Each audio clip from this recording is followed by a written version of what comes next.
Welcome.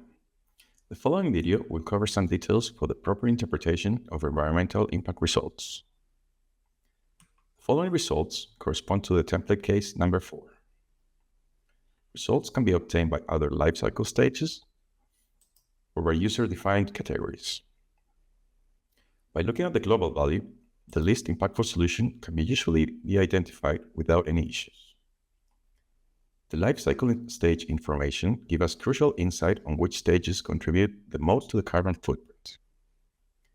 If most of the emissions are related to the A1 to A3 stages, the goal of designers should be to look for alternative materials with lower emissions while meeting project requirements.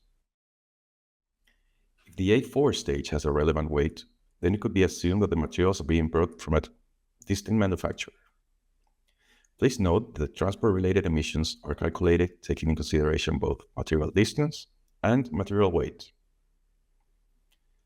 Construction activities, as well as replacement, repair, and maintenance activities, given by stages A5 and B2 to B5 respectively, can also be analyzed in the same manner. If materials are categorized in the input phase, results can be visualized by those same custom categories.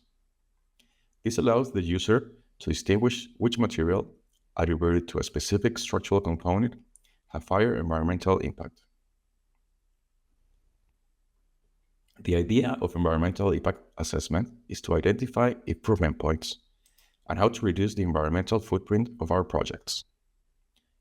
Standalone values are often of little use.